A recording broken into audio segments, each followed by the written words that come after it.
So, in my 18 years of counseling, here is one thing that I know really helps people, and it's something that we all start doing or we might start doing and we lose track of. And especially when we start to feel great, we start to maybe look better and we feel like we've got a handle on our nutrition, our exercise routine.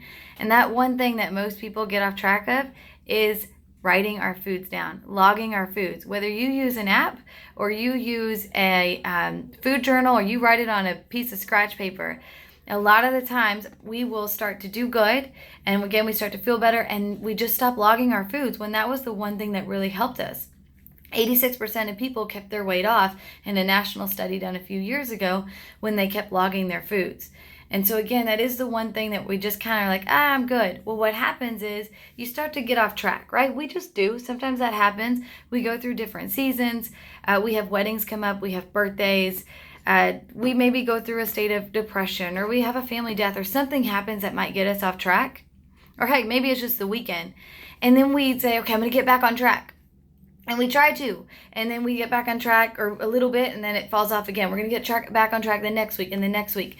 And what happens is eventually we're so frustrated that we're completely off track that we might give up. So if you're feeling that way now, start logging your foods. What that does is create accountability for yourself. There will be some things that you like see in the day that might be a few chips, and you usually would go to the pantry and grab some chips. And then that would get you started on maybe a binge eating of chips. Or you'd grab chips and then you'll go eat some candy, and then you'll go eat a slice of pizza in the fridge. Something like that. But when you're writing your foods down, chances are you are not going to do that, because a lot of times we think, I'm just too lazy to go get that food log or open my phone up and log it in the app. And I don't want to see that. It's almost like a sense of failure to ourselves that we have to log something like that. So I really encourage you, find a food log app. MyFitnessPal is a great app. You can write it on a piece of paper that's crumpled up in your purse. You can put a journal together. It doesn't have to be anything fancy. Just put time, food, what you ate. So I hope that helps.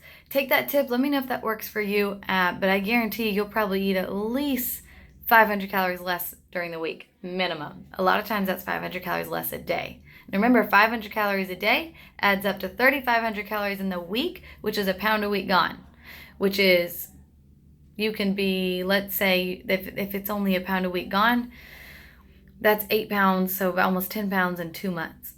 Pretty cool, right? I hope that helps. Let me know. Thanks.